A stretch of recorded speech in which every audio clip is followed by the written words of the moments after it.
குடும்பத்தில் ஒருத்தர் அனுசரிப்பு தன்மைங்கிறது ரொம்ப அவசியம். கணவன் மனைவின்னா அனுசரித்து போகணும்னு சொல்லுவாங்க. அதாவது ஒரு கணவன் அதுக்காக தான் அந்த காலத்துல எல்லாம் ஒரு வீட்டுக்கு வந்து மாப்பிள்ளை தேடுறதுங்கிறது ஒரு பெரிய குடும்பத்தை நிர்வகிக்கிற அளவுக்கு ஒரு கணவனாக வரக்கூடிய எப்படி இருக்கணும் அப்படின்னா, அந்த காலத்தில் புலி வேட்டைக்கு போகணும். ஒரு பொண்ணுக்கு மாப்பிள்ளை தேடுறதுன்னா நம்ம தமிழ் பழக்கம் என்னன்னா, காட்டுக்கு போய் ஒரு புலியை வேட்டையாடிட்டு வரணும். அந்த புலி பல்லு அல்லது நகத்தை கொண்டுட்டு வரணும் அந்த இளைஞன். அதை வந்து வீட்டில் கொடுப்பான். அதை தான் கட்டி அதை வந்து இதாக கட்டுவாங்க, மாலையாக போடுவாங்க, தாலியாக கட்டுவாங்க. அதாவது வீரம் இருக்கா பையனுக்குன்னு பார்ப்பாங்க. ஒரு பொண்ணு வேணும்னா நீ முதல்ல வீட்டுக்கு பொண்ணு கேட்க போகக்கூடாது, காட்டுக்கு போகணும். போய் புளியை கொண்டு வா, அதுக்கப்புறம் தான் உனக்கு பொண்ணு அப்படின்னு சொல்லுவாங்க. இப்போலாம் ஏன் போகிறது இல்லைன்னா, இப்போலாம் ஒருத்தனை வந்து காட்டுக்கு போய் புலிப்பல் கொண்டு வரனா புலி தான் மாப்பிள்ளையாக வரும். அதனால தான் இப்போ போகிறதில்லை யாரும் காட்டுக்கு. அப்போ வந்து பெண்கள் வந்து ரொம்ப வீரமாக இருந்தாங்க. பெண்கள் மூலம் அந்த காலத்தில் எப்படின்னா, முறத்தாலேயே புலியை துரத்துவாங்களாம். நம்ம பழைய பாட்டில எல்லாம் பார்த்துருப்பீங்க, முறத்தால புலியை விரட்டினாங்கன்னு வரும் பழைய பாட்டு. ஒரு அந்த அளவுக்கு பெண்களுக்கு வீரம். இப்போ கல்யாணம் ஆகி இந்த காலத்தில் ஒரு கணவனை வந்து விரட்டிட்டு வந்தாங்களாம் முறத்தை எடுத்துக்கிட்டு. ஒரு மனைவி அவன் பயந்துட்டு வெளில ஓடி வரான், பின்னாடி முறத்தை எடுத்துட்டு அந்த அம்மா ஓடி வருது. இவனை தனியாக பிடிச்சி கொண்டு போய், என்னப்பா இந்த மனைவிட்டு இப்படி பயந்து ஓடி வரையே, முறத்தால துரத்துறா இப்படி வரையே அப்படின்னு தான் அவன் அப்படியே தடுமாறிட்டு, அதெல்லாம் ஒன்றும் இல்லை, அவன் என்ன புலியா நினைக்கிறா அப்படின்னு ஒரு பெருமையாக சொல்லிட்டானான். அந்த காலத்தில் புலியை தான் முறத்தால விரட்டினாங்க, இப்போ புருஷனை விரட்டுறாங்க அப்படின்னு சொல்லி. அப்படி அந்த காலத்தில் வந்து கணவனுக்கு ஒரு குடும்பத்தை நிர்வகிக்கிற திறமை இருக்கா, உடல் வலிமை தான் முக்கியம். இப்போ கூட மதுரை பக்கத்தில் ஐயாவுக்கு தெரியும், அந்த இளவட்டக்கல்லுன்னு ஒரு ஊருக்கு ஊர் எல்லையில் கிடக்கும். ஊர் எல்லையில் ஒரு பெரிய கல் கிடக்கும். அந்த ஊருக்கு பொண்ணு கேட்க போகிறவங்க அந்த கல்லை தலைக்கு மேலே தூக்கி காட்டணும். அப்படியே தூக்கி தலைக்கு மேலே வசதி கீழே போடணும். அந்த வலு இருந்தால் தான் நீங்கள் அந்த ஊருக்குள்ளேயே போகலாம், பொண்ணு கேட்கறதுக்கு போகலாம். இல்லைன்னா நீ திரும்பி போக வேண்டியதான். அந்த வலிமை இருக்கா மாப்பிள்ளைன்னு பார்க்குறாங்க. இளவட்டக்கல்லுன்னு பேர். அப்போ என்ன பண்ணாங்கன்னா, ஒரு 1000 வருஷத்துக்கு முன்னாடி அந்த கல்லை தலைக்கு மேலே தூக்கி கீழே போடுவாங்களாம். ஒரு 500 வருஷத்துக்கு முன்னாடி அப்படி கொஞ்சம் தூரம் இடுப்பு அளவுக்கு தூக்கி கீழே போட்டுக்கிட்டு இருந்திருக்கிறாங்க. அதுக்கப்புறம் ஒரு 100 வருஷத்துக்கு முன்னாடியெல்லாம் அப்படி முழங்கால அளவுக்கு அப்படி தூக்கி போட்டால் போகிறோம்னு வச்சுருந்தாங்களாம். இப்போ நான் அந்த ஊருக்கு என் கூட பழனிசாமின்னு ஒருத்தர் இருக்கார். அவர் போய், உனக்கு எப்படிப்பா இந்த ஊரில் கல்யாணம் ஆச்சு அப்படின்னா, இப்போலாம் நாங்கள் தொட்டு கும்பிட்டா போகிறோம், அதை அசைக்கிறது கூட இல்லை. அப்படி ஆகிட்டுது. ஒரு குடும்பத்தை கணவனாக வரப்போகிறவனுக்கான தகுதி அந்த காலத்தில் அப்படி இருந்துதான். அப்படி வந்து கணவன் வந்து தேர்ந்தெடுக்கிறது, குடும்ப தலைவனை தேர்ந்தெடுக்கிறது ஒரு பெரிய காரியம். ஒரு பெரிய செல்வந்தர் போட்டி வச்சாராம், ஒரு நீச்சல் குளம், அதில் யார் வேணாலும் குதித்து அந்த பக்கம் போய் கரையேறலாம். அந்த நீச்சல் குளத்தில் விஷப்பாம்புலாம் கிடக்கு. யார் துணிஞ்சி அந்த விஷப்பாம்பு இருக்கிற குளத்தில் குதித்து அந்த பக்கம் போய் கரையேறானோ அவனுக்கு ஒரு 100 ஏக்கர் நிலம் கொடுப்பேன். அது வேண்டான்னா ஒரு 1000 ஆடு கொடுப்பேன். அதுவும் வேண்டான்னா என் பொண்ணை கொடுப்பேன் அப்படின்னு போட்டி வச்சார். அதான் மாப்பிள்ளையை தேர்ந்தெடுக்கிறதுக்கு அவர் ஒரு வழி, நீச்சல் குளத்தில் குதிச்சு கரையேறணும். இப்போ அந்த ஊரில் இருக்கிற இளைஞர்கள்லாம் வந்து பார்க்குறாங்க அந்த குளத்தில் குதிக்கணும்னு. ஆனால் குளத்தில் ஒரு விஷப்பாம்புலாம் கிடக்கு. இது என்ன பண்ணுறதுன்னு பார்த்தா யாருமே குதிக்கிறதுக்கு தைரியம் வரல. திடீர்னு ஒருத்தன் துணிஞ்சு குதிச்சான், படப்படன்னு அடிச்சுட்டு போய் அந்த பக்கம் கரையேறிட்டான். கரையேறின உடனே பரவாயில்லையே ஒரு ஆள் வந்துட்டான்னு சொல்லி அவனை அந்த இளைஞனை போய் பிடிச்சிட்டு வந்தாங்க. அந்த பெரியவர் கேட்டார், ஏப்பா இவ்வளவு பெரிய விஷப்பாம்பெல்லாம் கிடக்கிற நீச்சல் குளத்தில் நீ துணிஞ்சு குதிச்சு கரையேறி இருக்கிற, உனக்கு என்ன 1000 ஏக்கர் நிலம் கொடுத்துருவா, 100 ஏக்கர் நிலம் கொடுக்கவா சொல்கிறபடி அப்படின்னா, வேண்டாம் சார்ன்றான். ஓஹோ அப்படின்னா ஒரு 1000 ஆடு வேணுமா உனக்கு அப்படின்னா, அதுவும் வேண்டாம் சார். ஓ அப்படின்னா என் பொண்ணு வேணுமா அப்படின்னா, அதுவும் வேண்டாம் சாருங்கிறான். அப்புறம் எதுக்கடா குதிச்சுன்ட்டு, என்ன உனக்கு என்ன தான் வேணும் அப்படின்னு கேட்டிருக்காரு. என்னை எவன் பிடிச்சி தள்ளி விட்டவன்னு தெரியணும் அப்படின்றான். அதுக்காக அவன் பார்த்துருக்கான். அப்படி இருந்தால் தான் துணிச்சல் வரும் இந்த காலத்தில். எதுக்கு இவ்வளவு சங்கடம்லாம் வச்சாங்கன்னா, ஒரு குடும்பத்துக்கு தலைவராக வர வேண்டிய ஒரு ஆள், கணவனாக இருக்க வேண்டியவனுக்கு துணிச்சல் இருக்கா, தைரியம் இருக்கா அப்படிங்கிறது பார்க்கறதுக்காக இப்படிப்பட்ட தேர்வு முறைகள்லாம் வச்சுருந்தாங்க அந்த காலத்துலலாம். இப்போலாம் கல்யாணம் பண்ணுறது ஆளுக்கு நேரில் பார்க்காமலே கூட கல்யாணம் நடக்குது இன்டர்நெட்டில். இப்போ சர்டிஃபிகேட் கேட்குறாங்க, நோய் நொடி இல்லாமல் இருக்காரா பார், காட்டுக்கெல்லாம் போக வேண்டாம், நேராக ஆஸ்பத்திரிக்கு போய் ஒரு சர்டிஃபிகேட் வாங்கிட்டு வா, உனக்கு ஒன்றும் வியாதி இல்லைன்னு ப்ரூவ் பண்ணு, அதுக்கப்புறம் பார்த்துக்கலாம், மற்றதை பேசுவோம் அப்படின்னு சொல்லி அப்படி இருக்குது நிலைமை. அதனால் குடும்பத்தில் வந்து அந்த கணவனாக இருக்கிற வேண்டியவனுக்கு பொறுப்பு அதிகம். ஏன்னா எல்லாத்தையும் அனுசரித்து போக வேண்டியதாக வந்தான். ஒரு பெரிய கிராமம். அந்த கிராமத்துல ஒரு பண்ணையார் வீடு. அதுதான் அந்த கிராமத்திலேயே பெரிய வீடு. ஒரு நாள் ஒரு திருடன் அந்த கிராமத்துக்கு வந்தான். சுத்தி பார்த்தான். அந்த பண்ணையார் வீடு கண்ணுல பட்டுது. இன்னைக்கு ராத்திரி இந்த வீட்டுல தான் நம்ம தொழில் ஆரம்பிக்கணும் அப்படின்னு சொல்லி அவன் முடிவு பண்ணிக்கிட்டான். ஏன்னா அதுதான் அந்த கிராமத்திலே கொஞ்சம் பெரிய வீடு. அங்கதான் அவன் எதிர்பார்க்கறது ஏதாவது கிடைக்கும் அப்படிங்கிறது அவனுடைய முடிவு. நடு ராத்திரி அவன் மெதுவா சுவர் ஏறி குதிச்சு அந்த பெரிய வீட்டுக்குள்ள புகுந்தான். அங்க போய் பார்த்தா முக்கியமான இடங்கள்ல எல்லாம் காவலுக்கு ஆள் நின்றுட்டு இருக்கிறாங்க ராத்திரி நேரத்துல. சரி, இந்த வீட்டுல நம்மால திருட முடியாது அப்படின்னு முடிவு பண்ணிட்டு மெதுவா வந்த வழியிலேயே திரும்பி வந்தான். அந்த சமயத்துல காலில் ஏதோ தட்டுப்பட்டது. என்னது அப்படின்னு சொல்லி குனிஞ்சு பார்த்தா அங்க ஒரு பெரிய வெங்காய மூட்டை அடுக்கி வச்சிருக்கிறாங்க. சரி, வந்ததுக்கு வெறுங்கையோட திரும்ப வேண்டாமே அப்படின்னு சொல்லி கையில இருந்த ஒரு பெரிய பை நிறைய அதை அள்ளி போட்டுக்கிட்டான். வெங்காயத்தை போட்டுக்கிட்டு புறப்படுற சமயத்துல கப்புன்னு கழுத்துல ஒரு கை வந்து விழுந்தது. ஆள் மாட்டிக்கிட்டான். அதாவது காவலாளிகள் அவனை புடிச்சு வச்சுக்கிட்டாங்க. மறுநாள் காலையில அந்த திருடனை பண்ணையார் முன்னாடி கொண்டுட்டு போய் நிறுத்தினாங்க. ஐயா, இந்த ஆளு ராத்திரி நம்ம வீட்டுல திருடுறதுக்காக வந்தான். வெங்காயத்தை அள்ளிட்டு புறப்படுறப்ப மாட்டிக்கிட்டான் அப்படின்னாங்க. அவரு பார்த்தாரு. என்னப்பா இவங்க சொல்றது உண்மைதானான்னு கேட்டார். ஆமான்னு ஒத்துக்கிட்டான் அந்த ஆளு. பண்ணையார் அதுக்கப்புறம் கொஞ்சம் யோசனை பண்ணார். அப்புறமா தீர்ப்பு வழங்கினார். இத பார்ப்பா, நீ இங்க திருட வந்தது குற்றம். அதுக்காக நீ 100 ரூபாய் அபராதம் செலுத்தணும், அல்லது 100 கசையடிகள் வாங்கணும். அதுவும் இல்லைன்னா நீயே திருடுன அவ்வளவு வெங்காயத்தையும் பச்சையா என் கண் முன்னாடியே சாப்பிட்டுணும். இதுல எந்த தண்டனைய ஏத்துக்கிறது அப்படிங்கறத பத்தி நீயே யோசனை பண்ணி முடிவு எடுத்துக்கலாம் அப்படின்னு சொல்லிவிட்டார். அதாவது இவனே முடிவு பண்ணிக்க வேண்டியது. 100 ரூபா பணம் கட்டுறியா, இல்லது சாட்டை அடி வாங்குறியா, அல்லது வெங்காயத்தை சாப்பிடுறியா, இதுதான் அவர் கொடுத்தது. நீயே முடிவு பண்ணி சொல்லுன்னு விட்டார். திருடன் கொஞ்ச நேரம் யோசனை பண்ணி பார்த்தான். அவனுக்கு இருக்கிறதுலயே ரொம்ப சுலபமா தெரிஞ்சது இந்த வெங்காயத்தையே சாப்பிட்டுறேன்ட்டான். ஐயா, நான் இந்த வெங்காயத்தையே சாப்பிட்டுறேன், அதுதான் எனக்கு கொஞ்சம் சுலபமா தெரியுதுன்னா சரின்னு விட்டார் பண்ணையார். அப்படியே எல்லாத்தையும் கொண்டு வந்து கொட்டினாங்க.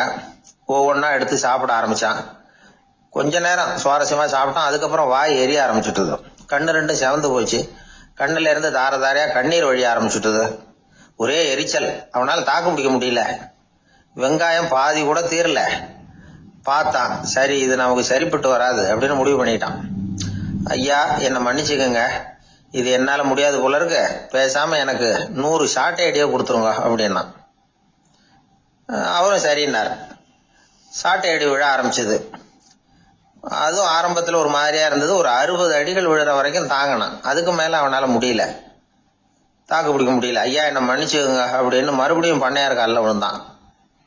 ஐயா, இதுவும் எனக்கு சரிப்பட்டு வராது போல இருக்கு, பேசாம 100 ரூபா அபராதமே கட்டி போடுறேன் அப்படின்னா. அதே மாதிரி பணத்தை எடுத்து கொடுத்துட்டு அவன் பாட்டுக்கு போனான். இப்படி ஒரு கதை உண்டு. இந்த கதைய உலக புகழ்பெற்ற மனோதத்துவ மேதை எம் ஸ்காட் பெக் ஒரு உதாரணமா எடுத்து சொல்றார். எதுக்காக அவர் எடுத்து சொல்றாருன்னா, இந்த முடிவெடுக்கும் திறன் அப்படிங்கறத விளக்கறதுக்காக. வாழ்க்கையில முடிவெடுக்கிற திறன் நம்ம ஒவ்வொருத்தருக்கும் ரொம்ப அவசியம். எந்த சந்தர்ப்பத்துல எப்படி முடிவெடுக்கிறோம் அப்படிங்கறத வச்சுதான் நம்ம வாழ்க்கை அமையும். எவ்வளவுதான் பணம் இருந்தாலும் சரி, எவ்வளவுதான் படிச்சிருந்தாலும் சரி, இந்த முடிவெடுக்கிற திறன் சரியா இல்லைன்னா வாழ்க்கையில பல சறுக்கல்களை சந்திக்க வேண்டியிருக்கும். நாம முடிவுகள் எடுத்தா அந்த முடிவுகளால ஏற்படக்கூடிய விளைவுகளுக்கு நாம பொறுப்பு ஏற்க வேண்டி இருக்குமே அப்படிங்கிற பயத்தினால முடிவெடுக்கிற அதிகாரத்தை பல சமயங்கள்ல நாம மற்றவங்களுக்கு தாரவாத்து கொடுத்துடுறோம். நாமே முடிவெடுக்கக்கூடிய திறமையை வளர்த்துக்கிறது தான் ரொம்ப முக்கியம். ஒருத்தர் சொன்னார், சார், சின்ன சின்ன பிரச்சனைகள்ல எல்லாம் எங்க வீட்டுல என் மனைவி முடிவு எடுக்க விட்டுருவேன், பெரிய பிரச்சனைகள்ல எல்லாம் நான் தான் முடிவெடுப்பேன் அப்படின்னார். பரவாயில்லையே அப்படின்னு சொல்லி, சின்ன சின்ன பிரச்சனைகள்னா எதுங்க அப்படின்னு கேட்டேன். ஒன்றும் இல்லை, இந்த வீட்டு வருமானத்தை பெருக்கிறது எப்படி, வீட்டு செலவை சரி கட்டுறது எப்படி, வீட்டு செலவுக்கு வாங்கியிருக்கிற கடனை அடைக்கிறது எப்படி, இதெல்லாம் சின்ன சின்ன பிரச்சனைகள். என் மனைவி கிட்ட முடிவு எடுக்கிற விஷயத்தை விட்டுருவேன்னார். பெரிய பிரச்சனை தான் நான் எடுத்துக்குவேன்னார். அப்படின்னா பெரிய பிரச்சனைன்னா எது சார் அப்படின்னு கேட்டேன். அது என்னன்னா, இந்த உலக பொருளாதாரத்தை மேம்படுத்துறது எப்படி, 21ஆம் நூற்றாண்டுல என்னென்ன சவால்களை சந்திக்க வேண்டியிருக்கும் உலகம், இதெல்லாம் நான் பாத்துக்குவேன் அப்படின்னார். பாருங்க, இது பிரச்சனைகள்ல இருந்து தப்பிக்கிற வழி. அதனால வாழ்க்கையில பிரச்சனைகளை சந்திக்கிறதுக்கு தயங்கப்படாது. அதே மாதிரி சரியான நேரத்துல சரியான முடிவு எடுக்கிறதுக்கு நாம கத்துக்கணும். அது ரொம்ப முக்கியம். ஒரு 600 வருஷத்துக்கு முன்னாடி மனுஷனுக்கு எவ்வளவு நெருக்கடி இருந்ததோ அது போல 40 பங்கு இப்ப அதிகமாயிட்டு தான் கண்டுபிடிச்சு சொல்லியிருக்கிறாங்க. அவ்வளவு நெருக்கடிக்கு மத்தியில நாம வாழ்ந்துகிட்டு இருக்கிறோம். ஒரு 600 வருஷத்துக்கு முன்னாடி என் தலையில 1 கிலோ வச்சுக்கிட்டு நின்னேன்னு வைங்க, இப்ப 40 கிலோ வச்சுக்கிட்டு நிக்கிறேன். அப்படி ஒவ்வொரு மனுஷனுக்கும் வாழ்க்கையில நெருக்கடி அதிகமா போச்சு. இந்த நெருக்கடியில முன்னாடிலாம் யாரோ ஒருத்தர் தான் தியானம் பண்ணுவாங்க. தியானம்னா ஒருத்தர் 2 பேர் காட்டுக்கு போய் தியானம் பண்ணிட்டு இருப்பாங்க 600 வருஷத்துக்கு முன்னாடி. இப்ப வீட்டுக்கு வீடு தியானம் நடக்குது. ஏன்னா அந்த அளவுக்கு வாழ்க்கையில ஒரு நிம்மதி வேணும் அப்படின்னு சொல்லி பண்ணிட்டாங்க. அதுக்குதான் இயற்கை கொடுத்துருக்கிற ஒரு இயற்கையான வைத்தியம் தான் சிரிப்புங்கிறது. இதை பத்தி பெரியவங்க எல்லாம் இப்ப ஆராய்ச்சி பண்ணிட்டு இருக்கிறாங்க. சிரிப்புங்கிறது நாம பிறந்து ஒரு 6 மாசத்துல தான் முதல் தடவையா விவரமா சிரிக்க ஆரம்பிக்கிறோமா. நம்ம பிறந்து 6 மாசத்துக்கு, அதாவது முதல் தடவை சிரிக்க ஆரம்பிக்கிறது ஒரு 6வது வாரம், 1.5 மாசத்துல தான் குழந்தை விவரமா சிரிக்க ஆரம்பிக்குது. அப்புறம் அப்படியே சிரிக்க ஆரம்பிக்கிறோம். அதெல்லாம் இப்ப கணக்கு எடுத்துருக்குறாங்க. ஒரு குழந்தை ஒரு நாளைக்கு 200 தடவை சிரிக்குதான் ஒரு குழந்தை. பெரியவங்க எல்லாம் 15 தடவை சிரிக்கிறாங்களாம். 200 தடவை சிரிச்சுக்கிட்டு இருந்த நாம அப்படியே குறைஞ்சு 15 ஆயிட்டு. அதனாலதான் இருதய நோயெல்லாம் வருது, ஹார்ட் அட்டாக் எல்லாம் வருதுன்னு கண்டுபிடிச்சிருக்கிறாங்க. 200 சிரிப்புக்கு அது இயல்புத்தன்மை, மனுஷனுடைய இயல்புத்தன்மை சிரிக்கிறது. அதுக்கு ஜோக்கே தேவைப்படாது. ஆனா இப்ப காலங்காலமா நாம என்ன போதிக்கப்பட்டு வந்திருக்கிறோம்னா, சிரிப்புங்கிறது ஒரு பாவமான செயல். ஒரு முதலாளிக்கு முன்னாடி தொழிலாளி சிரிச்சா மரியாதை குறைச்சல், ஒரு கணவனுக்கு முன்னாடி மனைவி சிரிச்சா மரியாதை குறைச்சல், அது மாதிரி ஒரு வாத்தியாருக்கு முன்னாடி பையன் சிரிச்சா மரியாதை குறைச்சல், ஒரு ஆபீசருக்கு முன்னாடி பியூனு சிரிச்சா மரியாதை குறைச்சல், இப்படின்னு சொல்லி சிரிப்புங்கிறது ஏதோ மரியாதை குறைவான செயல்னு காலங்காலமா நாம போதிக்கப்பட்டு வந்திருக்கிறோம். இப்ப மரபு ரீதியாவே அந்த சிரிப்பு நம்மகிட்ட சிறைப்பட்டு இருக்குதான், அடங்கி போச்சு. அந்த சிறைப்பட்டு இருக்கிற சிரிப்பை வெளியில கொண்டு வர்றதுக்கு தான் ஜோக்குன்னு ஒரு சாவியை போட வேண்டியிருக்கு. வேற இந்த ஜோக்குக்கும் சிரிப்புக்கும் சம்பந்தம் இல்லை. அதை ஏற்கனவே இருக்கிறத வெளில கொண்டு வரதுக்கு ஒரு சாவி மாதிரி உபயோகப்படுதுன்னு இப்ப அதை பத்தி ஆராய்ச்சி பண்றவங்க எல்லாம் சொல்றாங்க. ஏன்னா சிரிப்புக்கு ஜோக்கு தேவைப்படாது. இப்போ ஒரு குழந்தை தொட்டில படுத்திருக்குன்னு வைங்களேன், குழந்தை தொட்டில இருக்கு, அது முகத்துக்கிட்ட போய் ஒரு கிளுகிழுப்பை ஆட்டுங்க சிரிக்கும். அந்த கிளுகிழுப்பை சத்தமே சிரிக்க வைக்கிறதுல அதுதான் மனுஷனுடைய இயல்புத்தன்மை. அது என்ன ஜோக்காது, சத்தம். ஒரு கிளுகிழுப்பை கொண்டு போய் குழந்தை முகத்துக்கிட்ட ஆட்டினா சிரிக்குதே, அதுதான் இயல்புத்தன்மை. அதே கிளுகிழுப்பை ஒரு தாத்தா மூஞ்சிக்கிட்ட ஆட்டுங்க, கோவம் வந்துடும், அடிக்க வருவார். என்னடா விளையாட்டு இது அப்படிமாரு. ஏன்னா அவர் சிரிச்சுக்கிட்டு இருந்தவர், அப்படி இருந்தவர் ஒரு காலத்துல. ஒரு கிளுகிழுப்பைக்கு சிரிச்சவர் ஒரு காலத்துல இப்ப கோவப்படுறாருன்னா அந்த அளவுக்கு நம்ம மாறி போயிட்டே வந்துட்டு இருக்கிறோம். அதனால அந்த இயல்புத்தன்மை மாறாம இருக்கணுங்கிறது ரொம்ப முக்கியம். அதுக்காக எல்லாரையும் குழந்தையாக்க முடியாது. மனுஷன் எல்லாரும் இனிமே வயசுங்கிறது கூட ஆகிட்டே தான் இருக்கும். அதுக்காக குறைச்சிக்கிட்டே போக முடியாது. அதுக்கு யாராவது மருந்து கண்டுபிடிச்சாதான் உண்டு. ஆனா ஒருத்தர் மருந்து கண்டுபிடிச்சாராம், சொல்லுவாங்க. ஒரு டாக்டர் ஒரு மாத்திரை கண்டுபிடிச்சாராம். ஒரு மாத்திரை சாப்பிட்டா ஒரு வயசு குறையும், ஒரு மாத்திரை சாப்பிட்டா ஒரு வயசு குறையும் அப்படின்னு ஒரு மாத்திரை கண்டுபிடிச்சிருக்காரு. ஒரு பாட்டி அம்மா, 90 வயசு பாட்டி, அது போயிருக்கு. அதே டாக்டர்கிட்ட போய், ஐயா எனக்கு ஒரு பாட்டில் மாத்திரை கொடுங்க, இந்த வயசு குறையிற மாத்திரை அப்படின்றது. அவர் ஒரு பாட்டில் கொடுத்தாரு மாத்திரை. பாருமா பாட்டியம்மா, ஒரு மாத்திரை சாப்பிட்டா ஒரு வயசு குறையும், எடுத்துட்டு போகணும்னு கொடுத்துருக்காரு டாக்டர். இந்த 90 வயசு பாட்டி எடுத்துட்டு வீட்டுக்கு வந்துட்டு மறுநாள் அதே டாக்டர் கிட்ட போயிருக்கு. 30 வயசு பொண்ணா போச்சான். 30 வயசு பொண்ணா மாறி அதே டாக்டர் கிட்ட போயிருக்கு. இடுப்புல ஒரு கை குழந்தை, அது சட்டை கிட்ட போடாம கட்டவரில் வாயில வச்சுட்டு உட்காந்துருக்கு. நேரா டாக்டர்கிட்ட போய், டாக்டர் நேற்று வந்தேன், ஏதோ ஒரு மாத்திரை சாப்பிட்டா ஒரு வயசு குறையும், நீங்க நான் ஏதோ ஒரு ஆர்வத்தில் ஒரு 30-40 மாத்திரை சாப்பிட்டேன், இப்படி ஆயிட்டேன் அப்படின்னு. இப்போ டாக்டர் சொல்லியிருக்காரு, இதுக்கு ஏமா வருத்தப்படுற, எல்லாரும் வயசு குறையணும்னு தான் நினைக்கிறாங்க, உனக்கு வயசு குறைஞ்சிட்டுது, நீ சந்தோஷப்படு, இதுக்கே மறுபடியும் என்னட்ட வந்திருக்கிற அப்படின்னாரான் டாக்டர். அப்ப அந்த அம்மா சொல்லிச்சான், என்னை பத்தி பரவாயில்ல டாக்டர், என் இடுப்புல பாருங்க கை குழந்தை, இது சட்டை போடாம உட்காந்துருக்கு, கட்டவரில் வாயில வச்சுட்டு உட்காந்துருக்கு, இது ரொம்ப ஆர்வத்துல ஒரு 70 மாத்திரையை சாப்பிட்டு விட்டுது, இது என் வீட்டுக்காரரு. இவர் வந்து இடுப்பு விட்டு கீழே இறங்க மாட்டேங்கிறாரு. நான் எதையாவது கொடுத்து இனிமேதான் வயசை கூட்டி இறக்கி விடுவேன் டாக்டர் அப்படின்னு தான். அவர் வந்து ஏதோ நமக்கு அதுக்கு சம்மந்தம் இல்லைங்கிறது மாதிரி கட்டாரில் வச்சுட்டு அவர் பாட்டு உட்காந்துருக்காரு. ஏதோ நமக்கு இந்த உலகமே இல்லை, நமக்கு சம்மந்தம் இல்லைங்கிற மாதிரி உட்காந்துருக்காரு. இப்படியே நான் தூக்கிட்டு எங்கே அலையிறது அப்படின்னு தான். அதனால வந்து வயசை குறைக்கிறது இயற்கைக்கு விரோதமாக நாம் பண்ண முடியாது. ஆனால் இந்த இயல்பு தன்மை மாறாமல் வச்சுக்கலாம். குழந்தை மாதிரி மாற முடியாதே தவிர அந்த குழந்தை தன்மையோடு வாழறதுக்கு கற்றுக்கணும். அதுதான் வாழ்க்கையில் இன்பமாக வாழறதுக்கு வழி. குழந்தைத்தனமாக இருக்கக்கூடாது, குழந்தை தன்மையோடு இருக்கணும்னு சொல்லுவாங்க. குழந்தை தன்மைங்கிறது வேற, குழந்தை தனம்ங்கிறது வேற. அப்படி ஒரு மாத்திரை கண்டுபிடிச்சிட்டா இப்போ யாராவது ஒருத்தவங்க இடுப்பில் குழந்தைய தூக்கிட்டு போனால் போய் கேட்கணும், ஏம்மா இது ஏன் வீட்டுக்காரரா உன் குழந்தையா அப்படின்னு கேட்டு அதுக்கப்புறம் அவருக்கு வணக்கம் சொல்லணும். இப்படிலாம் ஆகிடும் நிலைமை. இயற்கையை வந்து நம்ம மாற்ற முடியாது, அதுக்கு தகுந்தாப்புல தான் நாம் வந்து பண்ணணும். குழந்தை தன்மையோடு வாழறதுக்கு குடும்பத்தில் குழந்தை தன்மைங்கிறது எப்படின்னா, இப்போ ஒரு சில பேருக்கு அந்த குழந்தை தன்மை உண்டு. ஒரு வீட்டில் ஒரு புள்ள படுத்திருக்கு, அம்மா வந்து எழுப்புறாங்க, காலேஜுக்கு நேரமாச்சு எழுந்திருப்பா, காலேஜுக்கு நேரமாச்சு எழுந்திருப்பா அப்படின்னு. அந்த அம்மா அந்த புள்ள சொல்லியிருக்கு, ஐயோ எனக்கு காலேஜுக்கு போகிறதுக்கு பிடிக்கலம்மா, என்னை வந்து தொந்தரவு பண்ணாத, காலேஜுக்கு போகிறதுக்கு எனக்கு பிடிக்கல அப்படின்னு தான். அப்போ அந்த அம்மா சொல்லியிருக்கு, ஏன் உனக்கு காலேஜுக்கு போகிறதுக்கு பிடிக்கல, கல்லூரிக்கு போகிறதுக்கு, அதுக்கு 2 காரணம் சொல்லு அப்படின்னு இருக்க. அப்போ அந்த புள்ள சொல்லிச்சான், ஏன் பிடிக்கலன்னா கல்லூரியில் இருக்கிற வாத்தியாருக்கும் என்ன பிடிக்க மாட்டேங்குது, ஆசிரியர்களுக்கும். 2வது காரணம் கல்லூரியில் படிக்கிற மாணவர்களுக்கும் என்ன பிடிக்கல, அதனால நான் காலேஜுக்கு போக மாட்டேன்ற குழந்தை புள்ள சொல்லியிருக்கு. அம்மா வந்து அப்படிலாம் நீ இதுக்காக போகாமல் இருக்கக்கூடாது, நீ போய் தான் ஆகணும் அப்படின்னு பிடிவாதமாக அந்த அம்மா பிள்ளைய எழுப்புனாங்களாம். சரி நான் எதுக்கு காலேஜ் போகணும்னு சொல்கிறேன், அதுக்கு நீ 2 காரணம் சொல்லு அப்படின்னு தான் அந்த புள்ள. அப்போ அந்த அம்மா சொன்னாங்களாம், நீ ஏன் காலேஜுக்கு போகணும்னா முதல் காரணம் உனக்கு வயசு 52, 2வது காரணம் நீ தான் பிரின்சிபால் அப்படின்னு தான். என்ன இருந்தாலும் அவங்க அம்மாவுக்கு அது புள்ள தானே. அதுதான் குழந்தை தன்மைங்கிறது. 52 வயசுலையும் குழந்தை தன்மையோடு இருக்கார் பாருங்க, அதுதான் அந்த குழந்தை தன்மையோடு வாழறது தான் வெற்றிக்கு வழின்னு சொல்லுவாங்க. இந்த உலகத்துல எத்தனை வகையான மனிதர்கள் இருக்கிறாங்க, ஒவ்வொரு மனிதனுமே ஒவ்வொரு வகை அப்படிங்கிறாங்க விஞ்ஞானிகள். மனிதர்களை 3 வகையா பிரிக்கலாம் அப்படின்னு சொல்றாங்க மெய்ஞானிகள். இவங்களை பத்திலாம் ஏற்கனவே நாம பேசியிருக்கிறோம். இப்ப டாக்டர் எட்வர்டு பேட்ச் அப்படிங்கிற நிபுணர் என்ன சொல்றாரு தெரியுமா, மனிதர்களை 7 வகையா பிரிக்கலாம்ங்கிறார். மனிதர்களின் மனநிலை அடிப்படையில அவங்களை 7 விதமா வகைப்படுத்துறார் அவர். சரி, அது என்ன 7 வகை? முதல் வகை என்னன்னா பயந்த குணம் உள்ளவங்க. சார் ரொம்ப பயந்த சுபாவம், வீட்டில் கூட வாயே திறக்க மாட்டார், சாப்பிட போறப்ப மட்டும்தான் கொஞ்சம் வாயை திறப்பார், அப்புறம் மூடிக்குவார் அப்படின்னு சில பேரை பத்தி நாம பேசிக்கிறது உண்டு. இவங்கெல்லாம் இந்த வகை, அதாவது பயந்த குணம் உள்ளவர்கள் அப்படிங்கிற முதல் வகை. சரி, 2வது வகை என்னன்னா சஞ்சலப்படுகிறவர்கள், எதுக்கு எடுத்தாலும் கலக்கம் குழப்பம், இப்படியே காலம் தள்ளிட்டு இருப்பாங்க. பல பேர் பார்த்துருப்பீங்க, அவங்கெல்லாம் இந்த வகை.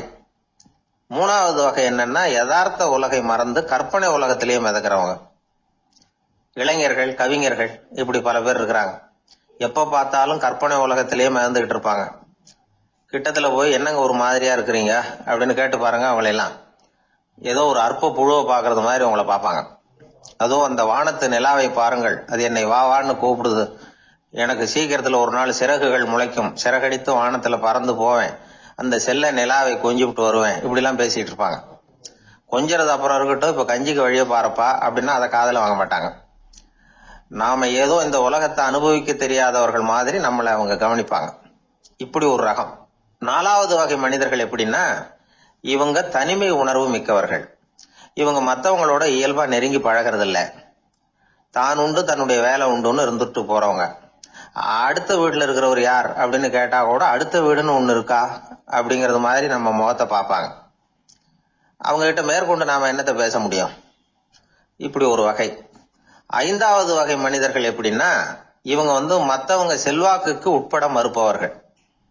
அடுத்தவங்களோட செல்வாக்குக்கு இவங்க ஆட்படுறதில்ல. நான் யார் தெரியுமான்னு கேட்டா அதை தெரிஞ்சுட்டு எனக்கு என்ன ஆக போகுதும்பாங்க. இவங்கெல்லாம் அந்த ரகம். 6வது வகை மனிதர்கள் எப்பவும் எதுலையும் பற்று இல்லாம இருக்கிறவங்க. இது ஒரு துறவு மனப்பான்மை. இயல்பாவே சில பேர் இப்படி உண்டு, அவங்களுக்கு எதுலயும் ஒரு ஈடுபாடு இருக்காது. அப்படிப்பட்டவங்க எல்லாம் 6வது வகை. 7வது வகை மனிதர்கள் மற்றவங்க கவலையை தன்னுடையதா ஆக்கிக்கிட்டு கவலைப்படுறவங்க. இவங்கெல்லாம் மகாத்மாக்கள். தாம் வேறு அடுத்தவங்க வேறு அப்படிங்கிற எண்ணம் இவங்களுக்கு வர்றதில்ல. அதனால அடுத்தவங்களுக்கு ஒரு துன்பம் வந்ததுன்னா இவங்களால சும்மா இருக்க முடியறதில்ல. ஆக கூடி இப்படி 7 விதமான மனிதர்களை அடையாளம் காட்டுறார் அந்த நிபுணர். இதுல நாம எந்த வகையில வர்றோம் அப்படிங்கறத நாம தான் அடையாளம் கண்டுபிடிக்கணும். எனக்கு தெரிஞ்ச ஒரு மனிதர் உண்டு. அவர் ஒரு வித்தியாசமான வகை. எதையும் நடைமுறை சாத்தியமா சிந்திக்கிறவர்.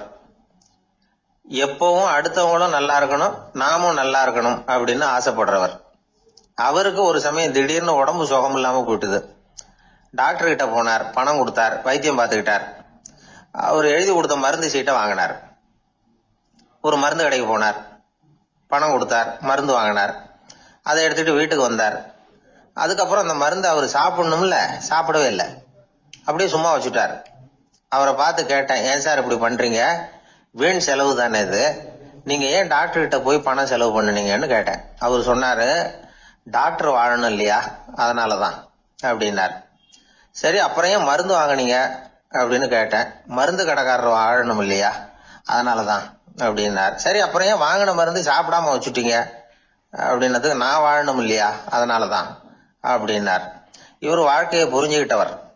இப்படி வாழ்க்கையை புரிந்து கொண்டு வாழ தெரிஞ்சுக்கணும்.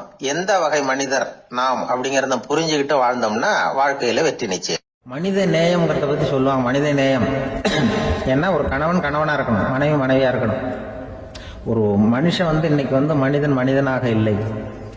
மனித நேயம் குறைஞ்சு போச்சு. இது குடும்ப உறவுகள்லாம் ரொம்ப மாறி போச்சுன்னு சொல்ல. இப்ப நாகரிகத்துல அப்படிதான் இருக்குது. ஒரு இதுல ஒருத்தன் என்ன பண்ணிருக்கான், ஒரு சின்ன பையனை கொண்டு வந்தானா. ஒரு சின்ன பையன் பக்கத்துல இருக்கான். ஒரு பெரியவர் கேட்டிருக்காரு, யாரப்பா அந்த பையன் அப்படின்னு கேட்டிருக்காரு.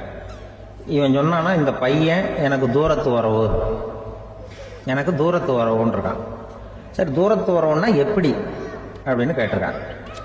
இந்த பையன் எங்க அப்பாவுக்கு 8வது புள்ள அப்படின்னானா.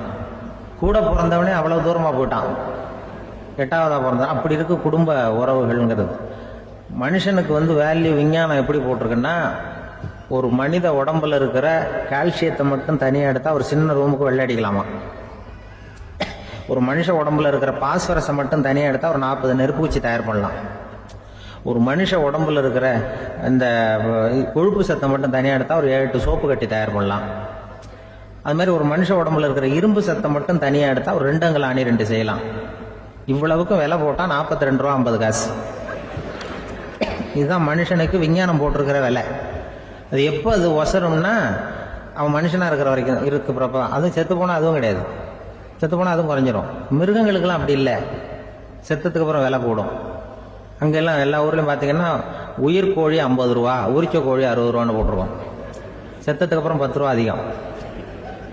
மனுஷன் நீ உயிர் மனுஷன் 42 ரூபா 50 காசு, செத்ததுக்கு அப்புறம் 52 ரூபான்னா நீயே வச்சுக்கிடாது, எனக்கு எது கண்டு போட்டு.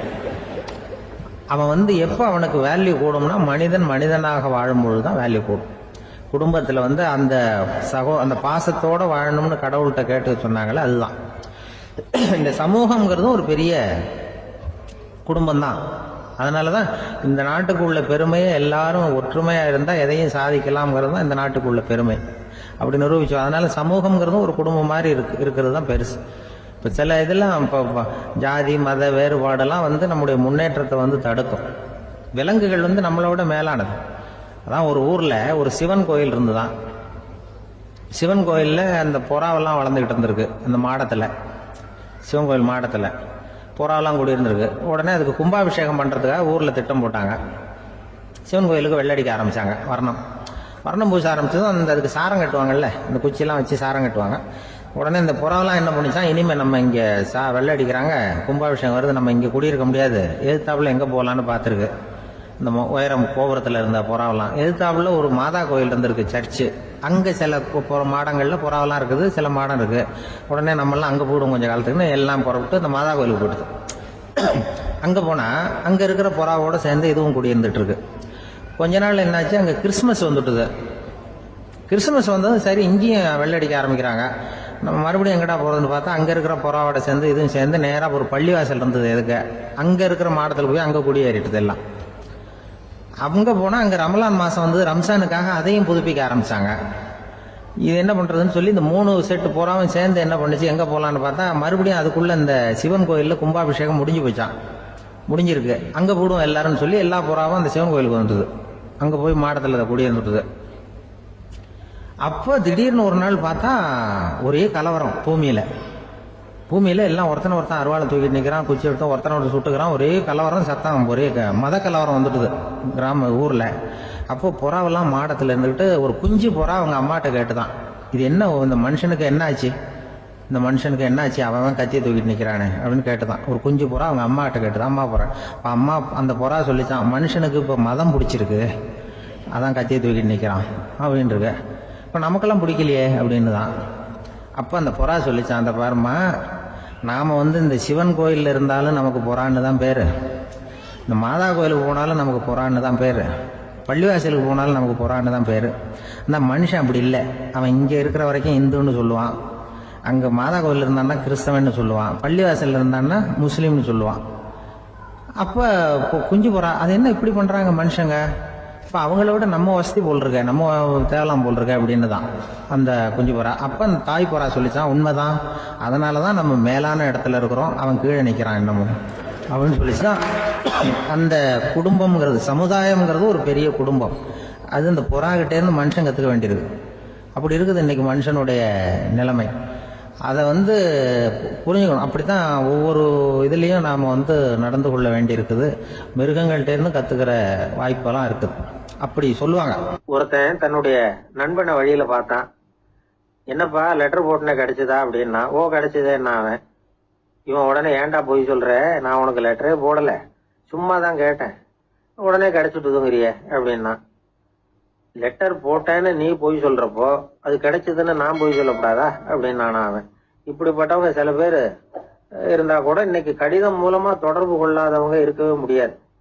அந்த அளவுக்கு அது அவசியமான ஒன்னாயிட்டுது. இந்த அஞ்சல் அட்டைகள் எப்படி ஆரம்பமாச்சு தெரியுமா? ஆஸ்திரியா நாட்டுல ஒரு பேராசிரியர் இருந்தார். அவர் பேர் இம்மானுவேல் ஹெர்மன். அவர் ஒரு நாள் ஒரு பத்திரிகையில கட்டுரை எழுதினாராம்.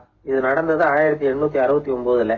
அவர் எழுதின கட்டுரையில மக்கள் அதிகம் செலவில்லாம ஒருத்தருக்கு ஒருத்தர் தகவல் பரிமாறிக்கிறது எப்படி அப்படிங்கறத பத்தி எழுதியிருந்தார். அதுக்கு சில யோசனைகளை அவரே எழுதியிருந்தாராம். எப்படின்னா, அந்த கட்டுரையை எல்லாரும் படிச்சு பார்த்திருக்கிறாங்க, அவர் சொன்ன யோசனைகள் என்னன்னு. அது வந்து அரசாங்கத்தின் கவனத்துக்கு போச்சான். ஆகா, இது அவர் சொல்ற யோசனை நல்லா இருக்கும் போல் இருக்கு அப்படின்னு அவங்களே நினைச்சிருக்கிறாங்க. அவ்வளவுதான். உடனே அந்த யோசனையை நடைமுறைக்கு கொண்டுட்டு வந்தாங்களாம். பேராசிரியர் இம்மானுவேல் ஹெர்மனின் யோசனைப்படி அச்சடிச்ச அரசு முத்திரையோட அரசாங்கம் அஞ்சல் அட்டைகளை வெளியிட ஆரம்பிச்சுதான். 1869 அக்டோபர் 7ஆம் தேதி இது நடந்திருக்கு. உலகின் முதல் அஞ்சல் அட்டை வெளிவந்த நாள் அது. அப்பதான் அதுக்கு பேர் என்ன தெரியுமா? அதாவது கரஸ்பாண்டிங் கார்டு அப்படின்னு பேராது. அதுக்கப்புறம் என்ன ஆச்சுன்னா, உடனடியாக அமெரிக்காவிலேயே இது மாதிரியான கார்டுகளை வெளியிட ஆரம்பிச்சிட்டாங்க. அங்க இதுக்கு என்ன பேர் தெரியுமா? Postal card. அதுக்கப்புறம் 1870 இங்கிலாந்துலயும் இதை வெளியிட்டாங்களாம். அதை வெளியிட்ட முதல் நாள் அன்னைக்கு என்ன நடந்தது தெரியுமா? மக்கள்லாம் ஏதோ நியாய விலை கடையில நிக்கிறது மாதிரி பெரிய பெரிய கியூ வரிசையில நின்று இதை வாங்கினாங்களாம். நம்ம நாட்டுல முதல் அஞ்சலகம் 1927 கல்கத்தாவில் ஆரம்பமாயிருக்கு. இன்னைக்கும் அஞ்சலகம் இல்லாத இடமே இல்லை. அந்த அளவுக்கு அஞ்சல் போக்குவரத்து அதிகமாயிருக்குது. அன்னைக்கு உள்நாட்டுல ஒருத்தருக்கு ஒருத்தர் தகவல் பரிமாற்றம் செய்து கொள்ள மலிவான ஒரு அஞ்சல் அட்டையை அரசாங்கம் வெளியிடலாம் அப்படின்னு பேராசிரியர் எழுதின கட்டுரை இன்னைக்கு எந்த அளவுக்கு ஆகியிருக்கு பாத்தீங்களா? ஒருத்தன் ஒரு தபால் பெட்டிக்கு பக்கத்துல தலைய வச்சுக்கிட்டு அவன் பாட்டுக்கு நின்றுட்டு இருந்திருக்கான். அங்க இருந்து இன்னொருத்தன் கேட்டிருக்கான், என்ன ஆச்சுன்னு. கொஞ்ச நேரத்துக்கு முன்னாடி இந்த தபால் பெட்டியில ஒரு கார்டு எழுதி போட்டேன், விவரம் எல்லாம் நல்லா தான் எழுதியிருக்கிறேன், ஆனா அட்ரஸ் எழுத மறந்துட்டேன் அப்படின்னு நானா. உடனே அவன், அதுக்காக கவலைப்படாத, நான் போட்ட கார்டுல அட்ரஸ் எல்லாம் பின்கோடு உள்பட கரெக்டா எழுதியிருக்கேன், ஆனா விவரம் எழுத மறந்துட்டேன் நானா. கவலைப்படாத, கொஞ்ச நேரத்துல தபால்காரர் வருவார், பெட்டியை திறந்ததும் நம்ம லெட்டர் கேட்டு வாங்கிக்கலாம்னா ஒருத்தன். கொஞ்ச நேரத்துக்கு முன்னாடி அவர் வந்தார், கேட்டேன், அதுக்கப்புறம் தான் மனசுக்கு ரொம்ப கஷ்டமா போச்சு நானா. இவன் ஏண்டான்னு கேட்டிருக்கான். அவன், இது தபால் புட்டு இல்லையா?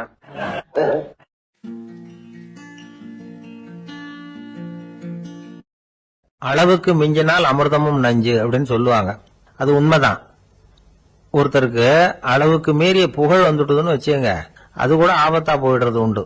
பழங்காலத்துல எல்லாம் கிரேக்க தேசத்துல ஒரு பழக்கம் உண்டாம். அதாவது யாராவது ஒருத்தரை நாடு கடத்தணும்னா அதுக்கு ஒரு வழி உண்டு. அதாவது ஒருத்தரை நாடு கடத்தணும்னு மக்கள் விரும்புறாங்கன்னு வச்சுங்களேன், அவர் பேரை ஒரு மண்பாண்ட ஓட்டுச்சில்லுல எழுதி அதை ஒரு குறிப்பிட்ட பொது இடத்துல போட்டுற வேண்டியது, அவ்வளவுதான். இது மாதிரி பல பேர் போட்டுக்கிட்டே இருப்பாங்க, எல்லாம் அப்படியே குவிஞ்சு போயிடும். அந்த ஓட்டாஞ்சில்லு குவியல்ல யாருடைய பேர் அதிகமா இருக்குதோ அந்த நபரை ஒரு 10 ஆண்டுகள் நாடு கடத்தி விடுவாங்க. இது அந்த ஊர் வழக்கமா. ஒரு நாள் அந்த குவியலுக்கு பக்கத்துல ஒரு ஆள் நின்றுட்டு இருக்கிறான். அவன் கையில ஒரு ஓட்டாஞ்சில்லு வச்சிருக்கிறான். அதுல யாரோட பேரையோ எழுதணும், எழுதி அந்த இடத்துல போடணுங்கிறது அவன் ஆசை. ஆனா அவன் படிக்காதவன், அதனால எழுத தெரியல. யாராவது அந்த வழியா வர்றாங்களான்னு பாத்துக்கிட்டே நின்றுகிட்டு இருந்தான். ஒரு பெரியவர் வந்துகிட்டு இருந்தார். அவர்கிட்ட ஓடினான். கையில இருந்த மண்பாண்ட சில்ல கொடுத்தான். ஐயா, இதுல ஒரு பேர் எழுதி கொடுங்களேன்னா அந்த பெரியவர் அதை வாங்கி கையில வச்சுக்கிட்டு, என்ன பேர் எழுதணும் சொல்லு அப்படின்னா இவன் சொன்னான், அரிஸ்டைடிஸ் அப்படின்னு எழுதுங்க அப்படின்னா. இதை கேட்டதும் அந்த பெரியவருக்கு அதிர்ச்சி. ஏன்னா அவர் தான் அரிஸ்டைடிஸ், தத்துவ மேதை அரிஸ்டைடிஸ் அவர். இருந்தாலும் நான் தான் அதுங்கிறத காட்டிக்காம அந்த ஆளுகிட்ட கேட்டார், அது சரிப்பா, அரிஸ்டைடிஸ்ங்கிற பேரை எழுத சொல்ற, அவர் உனக்கு என்ன கெடுதல் பண்ணார், அவர் பேரை இதுல எழுத சொல்றிய அப்படின்னு கேட்டிருக்கார். அதுக்கு இவன் சொன்னானா, அவர் எனக்கு எந்த கெடுதலும் பண்ணல, அவரை நான் பார்த்தது கூட இல்லை அப்படின்னு இருக்கான். அப்புறம் எதுக்காக அவரை நாடு கடத்தணும்னு நீ ஆசைப்படுற அப்படின்னு கேட்டிருக்கார். இப்போ அந்த ஆளு சொல்றான், அரிஸ்டைடஸ பத்தி எல்லாரும் பேசுறாங்க, அவர் ரொம்ப நல்லவர், அவர் ஒரு பெரிய அறிவாளிங்கிறாங்க, அவர் ஒரு பெரிய வள்ளல், பேரறிஞர், இப்படி எல்லாரும் சொல்றதை கேட்டு கேட்டு எனக்கு ரொம்ப அழுத்து போயிட்டுது, அதனாலதான் வெறுப்பாயிட்டேன் அப்படின்னு நானும். இதுல இருந்து என்ன தெரியுது, நாம நல்லவனா இருக்கிறதுல ஒன்னும் இடைஞ்சல் இல்லை. ஆனா நம்மள நல்லவன் நல்லவன் எல்லாரும் சொல்ல ஆரம்பிச்சுட்டாங்கன்னு வச்சுக்கோங்க, அப்ப இடைஞ்சல் ஆரம்பம்னு அர்த்தம். எதுவுமே அளவுக்கு மிஞ்சி போகாம பாத்துக்க வேண்டியது ரொம்ப அவசியம். அளவுக்கு அதிகமா ஆசைப்படாதவங்கள ஆபிரகாம் லிங்கனும் ஒருத்தரான். அவரு ஒரு தடவை தன்னுடைய நண்பர்கள் கிட்ட பேசிக்கிட்டு இருந்தாராம். ஒருத்தர் கேட்டிருக்கார், ஒரு மனுஷனுக்கு கால்கள் எவ்வளவு உயரம் இருக்கணும் அப்படின்னு கேட்டாராம். இதுக்கு ஆபிரகாம் லிங்கன் சொன்னாராம், அது என்ன, இடுப்புல இருந்து தரையை தொடுற அளவுக்கு உயரம் இருந்தா போதும் அப்படின்னாராம். எது ரொம்பவும் கஷ்டமான காரியம் அப்படின்னு கேட்டார் ஒருத்தர். ஒருத்தருக்கு ஒருத்தர் சண்டை போடாம இருக்கிறது தான் ரொம்ப கஷ்டமான காரியம் அப்படின்னு தோணுது. ஒரு நாட்டுக்கும் இன்னொரு நாட்டுக்கும் சண்டை, நாட்டுக்குள்ளேயே ஒரு குரூப்புக்கும் இன்னொரு குரூப்புக்கும் சண்டை. ஏன் சண்டை போட்டுக்கிறீங்கன்னு கேட்டு பாருங்க, நாங்க சமாதானத்துக்காக தான் சண்டை போட்டுக்கிறோம் அப்படிம்பாங்க. வாழறதுக்காக பிறந்த மனுஷன் லட்சியத்துக்காக உயிரை விட தயார் அப்படின்னு சொல்லிட்டு இருப்பான். அப்படி உயிரை விடுறவங்கள நாமளும் பாராட்டுவோம். ஆனா ஒண்ணுமில்லாத விஷயங்களுக்கெல்லாம் சண்டை போடுறவங்களெல்லாம், அப்படிப்பட்டவங்களையும் சரி உயிரை விடுறவங்களையும் சரி என்னன்னு சொல்றது, யுத்தங்களாலேயும் சண்டைகளாலேயும் நாம் அடையிறது என்னங்கிறது ஒரு பக்கம் இருக்கட்டும், இழக்கிறது என்ன தெரியுமா, ஏராளமான உயிர்கள். ரத்தம் சிந்தறதுக்கு நான் தயார் அப்படின்னு மார்தட்டி சொல்லலாம், ஆனா ரத்தம் சிந்தினா உயிர் காத்துக்கிட்டு இருக்க தயார் இல்லை. அதாவது உயிர் நமக்காக காத்துக்கிட்டு இருக்க தயார் இல்லை. இழக்கிற ரத்தத்தை ஈடு கட்டினாதான் உயிரை காப்பாற்ற முடியும். அதனால இது சம்பந்தமா ஆராய்ச்சி செய்யற கட்டாயம் ஏற்பட்டு போச்சு. அதோட விளைவா புதுசா ஒன்றை கண்டுபிடிச்சிருக்கிறாங்க. அதுதான் செயற்கை ரத்த பொடி. இப்ப இந்த திடீர் சாம்பார் பொடி, திடீர் ரசப்பொடி, திடீர் காப்பி பொடி இப்படிலாம் சொல்றோம்ல, அது மாதிரி இது திடீர் ரத்த பொடி. இஸ்ரேல் ஒரு சின்ன நாடு, மக்கள் தொகை குறைச்சல், அதோட போர்கள் வேற. அதனால காயம்பட்டவங்களை காப்பாற்றியே தீர வேண்டிய கட்டாயம். காப்பாற்றணும்னா ரத்த இழப்பை தடுக்கணும். அப்படின்னா உடனடியாக புது ரத்தம் செலுத்தி ஆகணும். திடீர்னு ரத்தம் வேணும்னா எங்கே போகிறது? அதுவும் கிடைக்கிற ரத்தம் சேர்ற குரூப்பாக இருக்கணும். ஒரு வேடிக்கை பார்த்தீங்களா, நான் வேற குரூப்பு நீ வேற குரூப்புன்னு இவன் சண்டை போடுறான். இதில் அடிபட்டவனுக்கு ரத்தம் கொடுக்க போனால் அதுலேயும் அது வேற வேற குரூப்பாக இருக்குது. அது ரத்தமும் வேற வேற குரூப்புன்னு சொல்லிட்டு இருக்குது. எந்த குரூப்பு ரத்தம் வேணும், அது உடனடியாக கிடைக்கலன்னா என்ன பண்ணுறது? இப்படிப்பட்ட கஷ்டம்லாம் நமக்கு வந்துடுது. இதுக்காக தான் விஞ்ஞானிகள் இந்த ரத்த பொடியை கண்டுபிடிச்சிருக்கிறாங்க. அதாவது ஒரு ஆள் அடிபட்டு போட்டான்னு வச்சுங்களேன், அவனுக்கு ரத்தம் கிடைக்கல, உடனே என்ன பண்ணலாம், இந்த சுத்தப்படுத்தப்பட்ட தண்ணீரை கொஞ்சம் எடுத்துக்க வேண்டியது, அதில் இந்த ரத்த பொடியை கரைக்க வேண்டியது. இப்போ இந்த செயற்கை ரத்தம் தயாராகிட்டுது.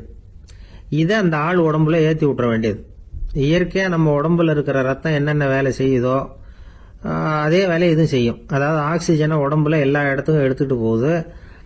அந்த வேலையை இந்த செயற்கை ரத்தமும் செஞ்சுருது.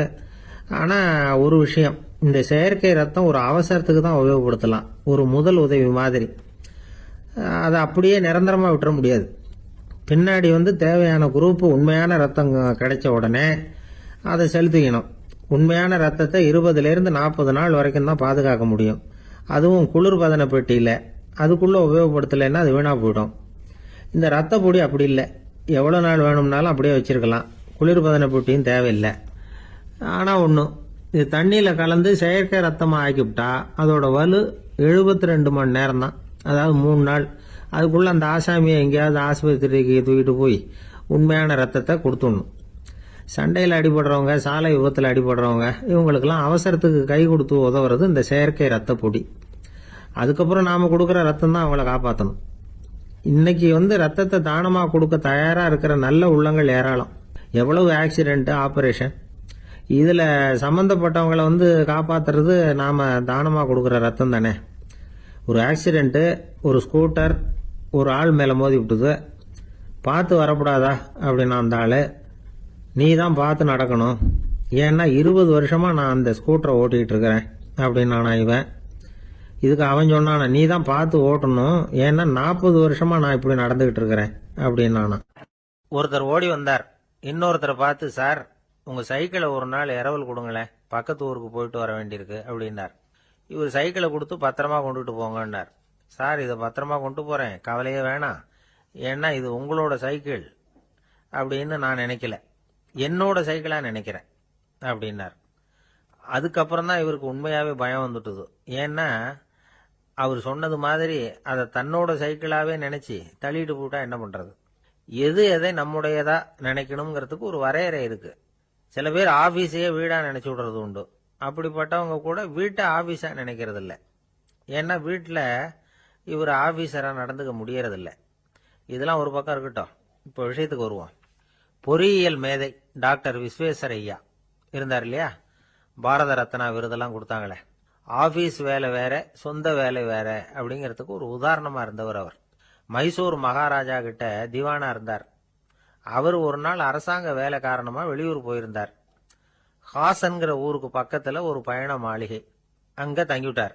ராத்திரி அங்கே தங்கி இருந்துட்டு விடிஞ்சதும் ஊருக்கு திரும்புறதாக திட்டம். ராத்திரி தூங்குறதுக்கு ரொம்ப நேரம் ஆயிட்டுது. ரொம்ப நேரம் வரைக்கும் அரசாங்க சம்பந்தப்பட்ட வேலைகளையே பார்த்துக்கிட்டு இருக்கிறார்.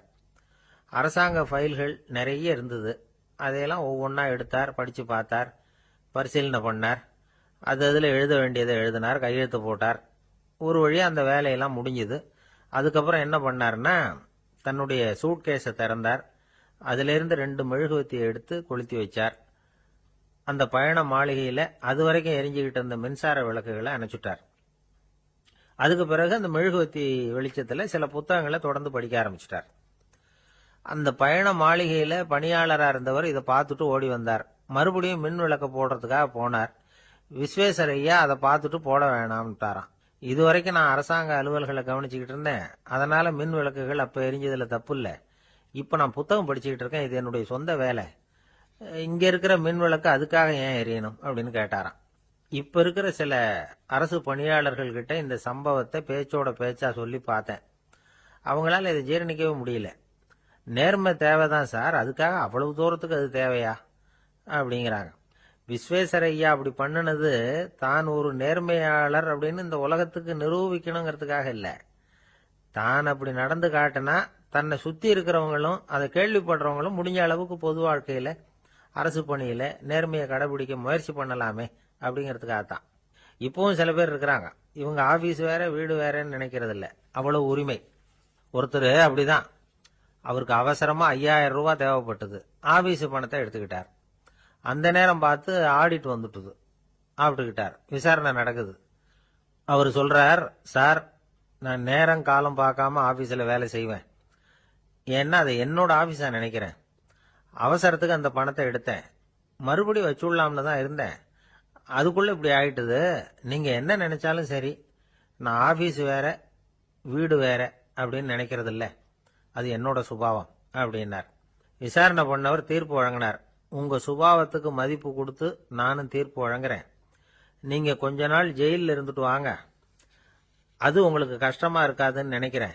ஏன்னா அங்க போனாலும் நீங்க உங்க சுபாவப்படி வீடு வேற ஜெயில் வேறன்னு நினைக்க மாட்டீங்க அப்படின்னாராம். திபேத் நாட்டுல புத்த மடாலயங்கள் நிறைய உண்டு. அதுக்கு ஒரு தலைமையகமும் உண்டு. அது இந்த திபேத் தலைநகரம் லாசாவில் இருக்குது. ரொம்ப காலத்துக்கு அப்பால அதை பற்றியெல்லாம் நிறைய விவரங்கள் எழுதி வச்சிருக்கிறாங்க. அது இப்போவும் நமக்கு கிடைக்குது. அதாவது ரொம்ப தூரத்துக்கு அந்தாண்ட மலைகளுக்கு நடுவில் ஒரு கிளை மடாலயம். அந்த மடத்தின் தலைவருக்கு வயசாயிட்டு தான். அதனால தலைமை பொறுப்பை வேற ஒருத்தர்கிட்ட ஒப்படைக்கலாம் அப்படின்னு முடிவு பண்ணாராம். உடனே ஒரு லாமாவை கூப்பிட்டார். அவர் மூலமா தலைமை மடாலயத்துக்கு செய்தி அனுப்புனார், பொருத்தமான வாரிசு ஒருத்தரை அனுப்பி வைக்கும்படியாக. அந்த வாலிப லாமா புறப்பட்டார். காடு மேடெல்லாம் நடந்து போறார். ரொம்ப நாள் கழிச்சு தலைமை பீடத்தை அடைஞ்சார். தலைமை குரு கிட்ட விவரத்தை சொன்னார். தகுதியான ஒருத்தரை அனுப்பி வச்சா அழைச்சிட்டு போறேன் அப்படின்னார். சரி, நாளைக்கு காலையில் நீங்க அவங்க எல்லாரையும் அழைச்சிட்டு போகலாம்னார் அவரு. அவங்க எல்லாரையுமா? அங்க தேவைப்படுறது ஒருத்தர் தானே அப்படின்னார் இவர். ஆமான்னார். அப்புறம் ஏன் எல்லாரையும் அழைச்சிட்டு போக சொல்றீங்கன்னார். அது இப்போ உனக்கு புரியாது. நான் ஒரு 100 பிக்குகளை அனுப்புறேன், அதாவது பிட்சுகளை. அவ்வளவு பேரையும் அங்க வச்சு சமாளிக்க முடியாது அப்படின்னாரு இவரு. இருந்தாலும் இப்ப அந்த தலைமை குரு என்ன சொன்னார்னா, அதை பத்தி கவலைப்படாத, நான் 100 பேரை அனுப்புறேன். அதுல 99 பேர் வழியிலேயே காணாம போடுவாங்க, ஒருத்தன் மட்டும்தான் வருவான். அவனும் அங்க சேர்ந்துட்டானா நீ ரொம்ப கொடுத்து வச்சவன் அப்படின்னார். இவருக்கு ஒன்றும் புரியல. இருந்தாலும் மறுநாள் அந்த வாலிப லாமா 100 பேரை அழைச்சிட்டு புறப்பட்டார். போற வழியிலேயே பல பேர் அங்கங்க பிச்சுட்டு போயிட்டாங்க. அவர் சொன்னது மாதிரியே. வழியில அவங்க ஊர்கள் இருந்தது தான் காரணம். அப்பா அம்மாவை பார்த்துட்டு வரேன் அப்படின்னு கொஞ்சம் பேர் போனாங்க. சொந்த பந்தத்தை பார்த்துட்டு வரேன் அப்படின்னு கொஞ்சம் பேர். ஒரு வாரம் ஆச்சு. இப்ப மிஞ்சினது 10 பேர் தான். வழியில ஒரு நகரம். அங்க சில பிட்சுக்கள் சந்திச்சாங்க. எங்க மடத்து தலைவர் இறந்துட்டார், உங்கள யாராவது ஒருத்தர் எங்களுக்கு தலைவராக முடியுமா அப்படின்னு கேட்டாங்க. 10 பேரும் தயார். அதுல ஒருத்தரை அழைச்சிட்டு அவங்க போயிட்டாங்க. இன்னொரு ஊர்ல சில பேர் வந்தாங்க, வழி மறிச்சாங்க. நில்லுங்க, எங்க மன்னர் மகளுக்கு திருமணம், அதை நடத்தி வைக்க 3 லாமாக்கள் தேவை அப்படின்னாங்க. இப்படி கொஞ்சம் கொஞ்சமா எல்லாரும் காலி. கடைசியில 2 பேரும் மிஞ்சினாங்க. அங்க ஒரு இளம்பெண் எதிரில் வந்தா. எங்க அப்பா வேட்டைக்கு போயிருக்கிறாரு, இன்னும் திரும்பி வரல. வீட்டுல வேற யாரும் இல்ல, தனியா இருக்க பயமா இருக்கு, யாராவது ஒருத்தர் எனக்கு துணையா இருக்கணும் அப்படின்னு கேட்டுக்கிட்டா.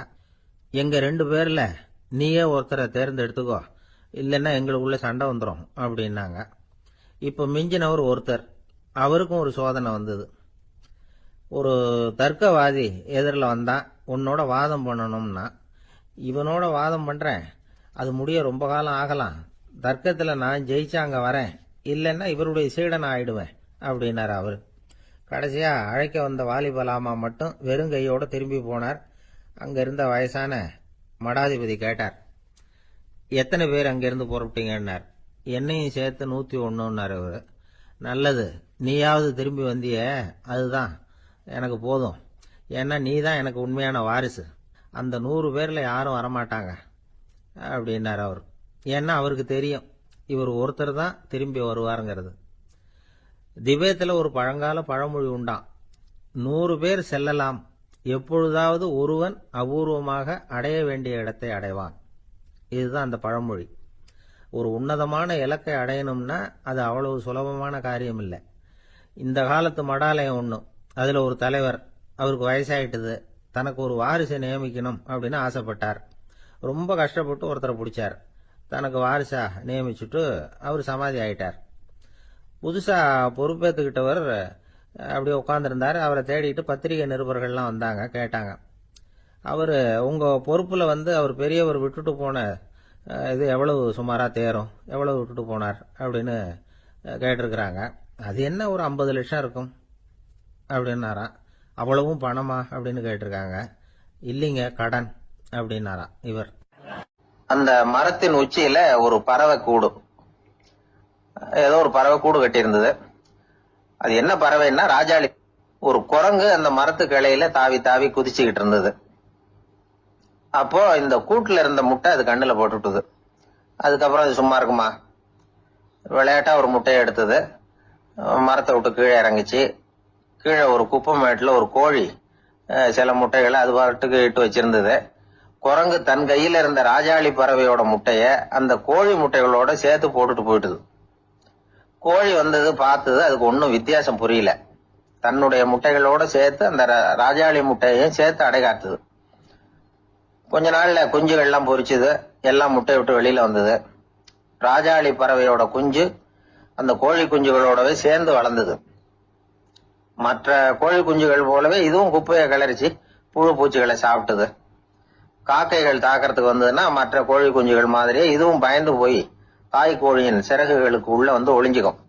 இப்படியே கொஞ்ச காலம் போச்சு. குஞ்சுகள்லாம் வளர்ந்து பெருசாயிட்டுது. சிலது சேவல்கள் ஆச்சு, சிலது கோழிகள் ஆச்சு. அந்த ஒண்ணு மட்டும் ராஜாளி ஆச்சு.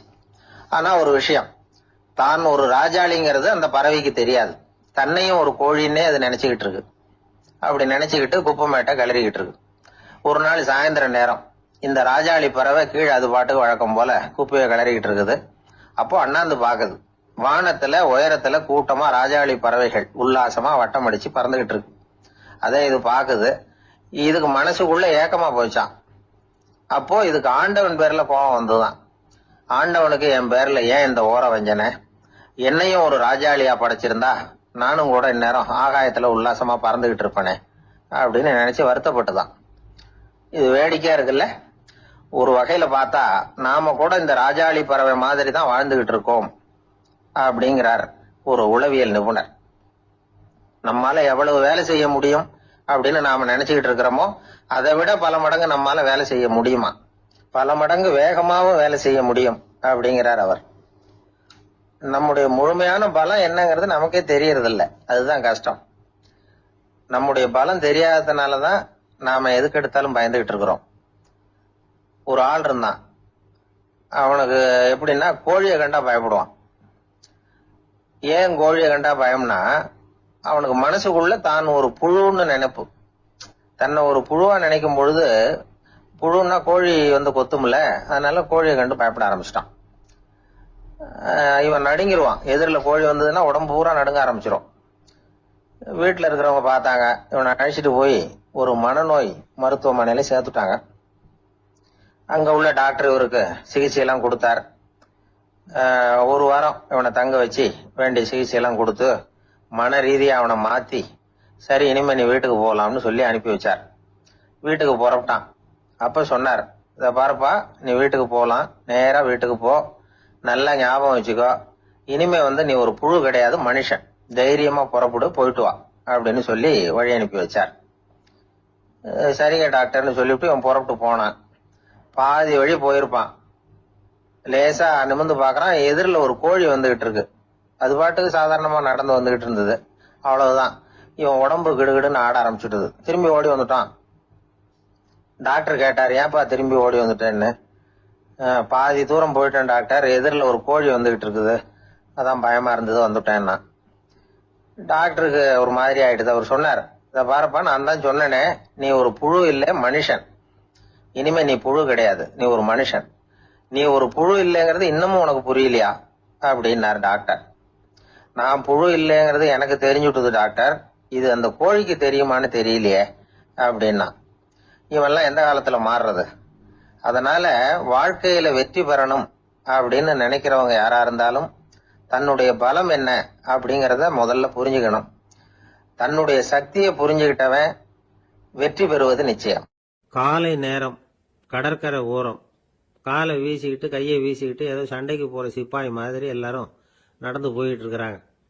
நடைப்பயிற்சி.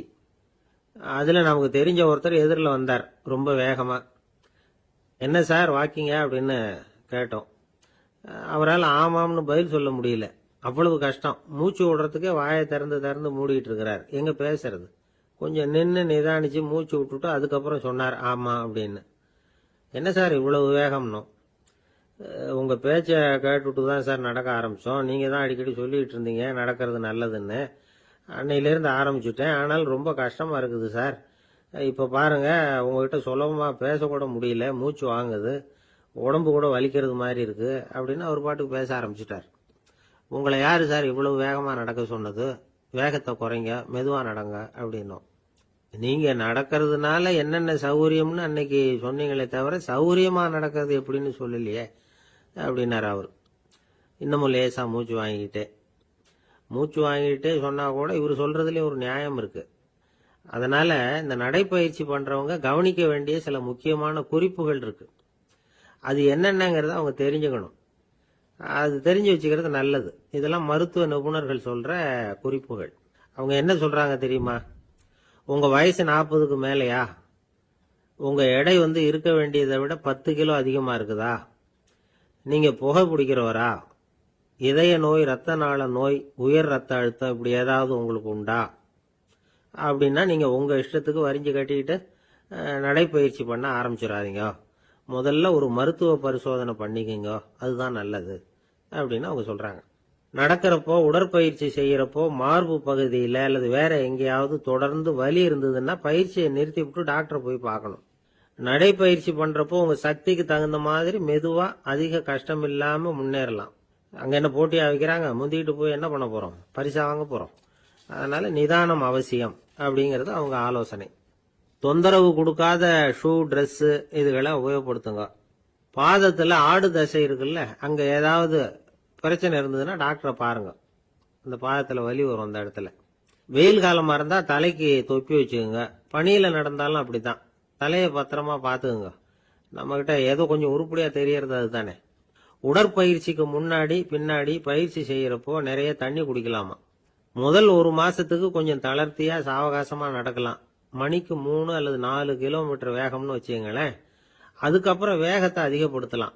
மணிக்கு 6 அல்லது 8 கிலோமீட்டர் அளவுக்கு நடக்கலாம். நல்லா கையை வீசிக்கிட்டு நடக்கணும். மூச்சு விடுற எண்ணிக்கை அதிகரிக்கணும். இது மாதிரி ஒரு 30 நிமிஷம் நடக்கலாம். தனியா நடந்து போறதுக்கு உங்களுக்கு என்னமோ மாதிரி இருக்குதா? கூட யாரையாவது சேர்த்துக்குங்க. ஒரு குரூப்பா சேர்ந்து போகலாம். நடக்கிறதுங்கிறத ஒரு சந்தோஷமான சமாச்சாரமா ஆக்கிக்கணும். தினம் இப்படி நடக்க வேண்டி இருக்குதே அப்படின்னு புலம்பிக்கிட்டே போகக்கூடாது. சில பேர் நடக்கிறப்போ கடந்த காலத்தை அசை போட்டுக்கிட்டே போவாங்க. சில பேர் வருங்காலத்தை அசை போட்டுக்கிட்டே போவாங்க. சில பேர் முக்கியமான திட்டம்லாம் இப்படி நடக்கிறப்பதான் தீர்மானம் பண்ணுவாங்க. நடக்கிறதுனால மன இறுக்கம் குறையுது, பரபரப்பு குறையுது, மன ஆற்றல் பெருகுது, தன்னம்பிக்கை வளருது, முதுமை தள்ளி போகுது, செயல்திறன் அதிகரிக்குது. இதை தவிர உடம்புக்கும் பல விதமான சௌகரியங்கள் ஏற்படுது. அதனால இதுவரைக்கும் நடக்க ஆரம்பிக்காதவங்க இனிமே இந்த குறிப்புகளை கவனத்தில் வச்சுக்கிட்டு நடக்க ஆரம்பிச்சுடலாம். சார்லஸ் லேம்ப் அப்படின்னு ஆங்கில இலக்கிய மேதை ஒருத்தர், அவர் ஒரு தரம் உடம்பு சரியில்லைன்னு டாக்டர் கிட்ட போனாராம். டாக்டர் அவரை பார்த்துட்டு, நீங்க தினமும் காலையில வெறும் வயத்துல நடக்கணும் அப்படின்னாராம். வெறும் வயத்துல நடக்கிறதுக்கு நான் தயார், ஆனா வயிறு கிடைக்கணுமே சார். யார் வயத்து மேல நடக்கிறது டாக்டர் அப்படின்னு கேட்டாராம் இவர். ஒரு நண்பர் யாருக்கோ போன் பண்ணிட்டு இருந்தார். அவர் பேசி முடிச்சதும் நான் அவரை பார்த்து, இப்போ போன் பண்ணீங்களே அந்த போன் நம்பர் என்ன அப்படின்னு கேட்டேன். அவரு தலையை சொரிஞ்சுக்கிட்டார். ஞாபகம் வரலன்னார். சரி சார், அதை விடுங்க, உங்க மனைவி பேர் என்ன அப்படின்னு கேட்டேன். மாலதின்னார். என்ன சார் இது வேடிக்கை? கொஞ்ச நேரத்துக்கு முன்னாடி பேசின போன் நம்பர் மறந்து போச்சு. எப்பவோ கல்யாணம் பண்ணிக்கிட்ட மனைவி பேர் மறக்கல, அதான் கரெக்டா சொல்லிவிட்டீங்களே அப்படின்னு கேட்டேன். அவரு என்ன ஒரு மாதிரியா பார்த்தார். அவரு அப்படி என்ன பார்த்ததுல ஒன்றும் தப்பு இல்லை. ஏன்னா நாம எல்லாருமே அப்படித்தானே. ஒரு குறிப்பிட்ட காரியத்துக்காக தொலைபேசியில ஒருத்தட்ட பேசுறோம். அதுக்கப்புறம் அந்த எண் நமக்கு அனாவசியம், அதனால மறந்துடுறோம். இதுக்கு பேர் தான் தற்காலிக ஞாபகம். ஆனா மனைவி பேரை மறந்துட முடியுமா? முடியாது. அது அவசியமான ஒண்ணு. அடிக்கடி அந்த பேரை உபயோகப்படுத்துறோம். அதனாலேயும் அது முக்கியங்கிறதுனாலேயும் அதை மறக்கிறது இல்லை. இதுக்கு பேரு நிரந்தர ஞாபகம். சரி, இந்த தற்காலிக ஞாபகம், நிரந்தர ஞாபகம், இது 2 ஞாபக அளவுகளையும் கட்டுப்படுத்துறது எது அப்படின்னா மூளைக்குள்ள நடக்கிற மின்சார நடவடிக்கைகள் தான். தற்காலிக ஞாபகம் ஒரு மின்னல் மாதிரி தோன்றி மறையுது. நிரந்தர ஞாபகம் ஒரு படிவம் போல மூளையில படிஞ்சுடுது. ஒரு சம்பவத்தின் பல பிரதிகள் மூளையில பல்வேறு பகுதிகளிலேயும் படியறதுனால ஒன்னு மறைஞ்சாலும் மறந்தாலும் இன்னொன்னு மறையறதில்ல. இப்படிப்பட்ட நிலைமையில தான் இந்த தொண்டையில இருக்கு, வாயில வரமாட்டேங்குது சார் அப்படிமா. ஒருத்தருக்கு எந்த துறையில ஆர்வமும் ஈடுபாடும் அதிகமோ அது சம்பந்தமான ஞாபக சக்தி அதிகமா இருக்கும். தொழிலை விரும்புகிற ஒரு டெலிபோன் ஆபரேட்டருக்கு எண்கள்லாம் நல்ல ஞாபகம் இருக்கும். அது மாதிரி கவிஞர்களுக்கு வார்த்தைகள் நல்ல ஞாபகத்தில் இருக்கும். இது ஒரு பக்கம் இருந்தாலும் ஒரு மூளை எண்களை விட எழுத்துக்களை விட படங்களை ரொம்ப சுலபமா ஞாபகத்துல வச்சுக்குது. புரிஞ்சுக்கிற தன்மை, அனுபவம், புத்தி கூர்மை இது கூடி குறையறத பொறுத்து ஞாபக சக்தியும் ஏறும் இறங்கும். இப்போ உதாரணத்துக்கு ஒரு பையனுக்கு படிச்சது எதுவும் ஞாபகத்துல இல்லைன்னா அவன் அதை சரியா புரிஞ்சுக்கலன்னு அர்த்தம். இந்த மறதிங்கிறது எந்த சமயத்துல ஒரு பிரச்சனை ஆகுது தெரியுமா? உங்களுக்கு வேண்டியப்பட்ட ஒருத்தரை ஞாயிற்றுக்கிழமை சாயந்தரம் சரியா 5 மணிக்கு கடற்கரைக்கு வர சொல்லிவிட்டு அந்த நேரத்தை மறந்துட்டா அது பரவாயில்ல, வர சொன்னதையே மறந்துட்டாதான் நிலைமை மோசம்னு அர்த்தம். இப்படி இருந்தா இது சிகிச்சை எடுத்துக்க வேண்டிய நிலைமைங்கிறத புரிஞ்சுக்கணும். ஆமா, இதுக்கும் மருந்து இருக்கு. ஆனா மூளை குறிப்பிட்ட அளவுக்கு கீழே இயங்குறப்போ இன்னொன்னு சொல்லுவாங்க, இந்த நியூரோ டிரான்ஸ்மிட்டர் அப்படின்னு சொல்லுவாங்க. அப்படிங்கிற மூளை ரசாயனம் ரொம்பவும் குறைஞ்சி போறப்போ மட்டும்தான் உபயோகப்படும். டாக்டர் என்ன சொல்றாங்க தெரியுமா? மூளையை பொறுத்த வரைக்கும் அதுல ஞாபக சக்தி அதிகமா உள்ள மூளை, மறதி உள்ள மூளை அப்படின்னு ஒன்றும் கிடையாது அப்படிங்கிறாங்க. நினைவு வச்சுக்கிறதுக்கு பயிற்சி அளிக்கப்பட்ட மூளை, பயிற்சியற்ற மூளை அப்படின்னு வேணும்னா சொல்லலாம் அப்படின்னு சொல்றாங்க. அதனால நம்ம ஞாபக சக்திங்கிறது நம்ம கிட்ட இருக்கிற பயிற்சி, முயற்சி இதை பொறுத்து தான் அமையும். ஒருத்தர் ஒரு பென்சிலை எங்கேயோ வச்சுக்கிட்டு தேடிக்கிட்டு இருந்தார். அப்புறம் என்னமோ தீவிரமா யோசனை பண்ணி அதை ஞாபகப்படுத்தி பார்த்துக்கிட்டு இருந்தாராம். எதிரில் உட்கார்ந்து இருந்தவர் சொன்னார், பென்சிலை தானே தேடிட்டு இருக்கீங்க, அது உங்க வலது காதுல இருக்குது சார் அப்படின்னாராம் அவரு.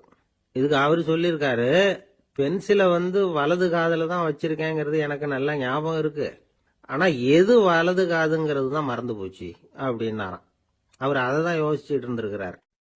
வயிறு பசிக்குதேங்கிறது சிலரோட கவலை, வயிறு பசிக்க மாட்டேங்குதே அப்படிங்கிறது சில பேரோட கவலை. 2 விதமான கவலைக்கும் வயிறு தான் காரணமா இருக்குது. வயிறு பசிச்சதுன்னா அது இயற்கை, வயிறு பசிக்கலைன்னா அது வியாதி. ஆனா பசியையும் நாம பசிப்பிணி அப்படின்னு தான் சொல்லுவோம். என்ன காரணம்? வியாதியை போக்க வேண்டியது எவ்வளவு முக்கியமோ அதை விட முக்கியம் பசியை போக்க வேண்டியது. ஒரு சமுதாயத்துல பசிப்பிணியே இருக்கக்கூடாது, அதுதான் நல்ல சமுதாயம்.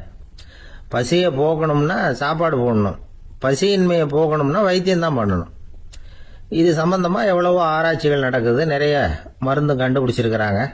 நம்ம உடம்புல பசியை தூண்டக்கூடிய பகுதி எது, இதை முதல்ல தெரிஞ்சுக்கணும் இல்லையா?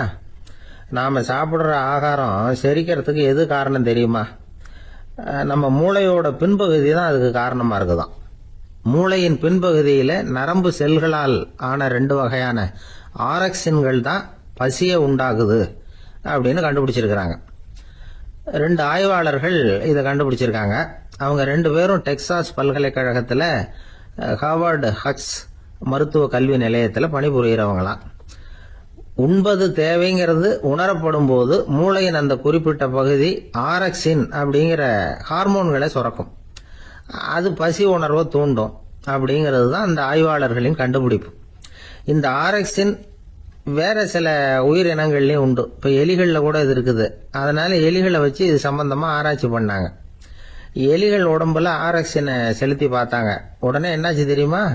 அந்த எலியெல்லாம் பசியால துடிக்க ஆரம்பிச்சுட்டுது. எதையாவது தின்னு பசியை தீர்த்தா போதுங்கிற அளவுக்கு அந்த எலிகள்லாம் அல்லாட ஆரம்பிச்சுட்டுது. இயல்பா சாதாரணமா அந்த எலிகள் எவ்வளவு சாப்பிடுமோ அது மாதிரி 8 முதல் 10 மடங்கு அதிகமான ஆகாரத்தை 1 மணி நேரத்துக்குள்ள சாப்பிட்டு தீர்த்துட்டுதான். சில எலிகளின் மூளையில இந்த ஆரக்சின் அளவை கட்டுப்படுத்தி பார்த்திருக்கிறாங்க. உடனே என்னாச்சு தெரியுமா? அதெல்லாம் சாப்பாட்டை கண்டா முகத்தை திருப்பிட்டு போக ஆரம்பிச்சுட்டுதான். அந்த எலிகளுக்கு பசி எடுக்கலையா. இந்த ஆராய்ச்சியின் அடிப்படையில பசியை எடுக்காமல் இருக்கிற மனிதர்களுக்கும் பசியை தூண்ட முடியும் அப்படின்னு சொல்லி ஆராய்ச்சியாளர்கள் தெரிவிச்சிருக்கிறாங்க. ஆக ஆரக்சின் தான் பசிக்கு காரணம்ங்கிறது தெரிஞ்சு போச்சு. சரி, இந்த ஆரக்சின் அப்படின்னா என்ன? அது ஒரு கிரேக்க சொல், அதுக்கு பசின்னு அர்த்தம். நம்ம ஆளுங்களுக்கெல்லாம் பசியை தூண்டுறதுக்கு மருந்து தேவையில்லை, பசியை குறைக்கிறதுக்கு தான் மருந்து தேவை. ஒரு அம்மா டாக்டரை தேடி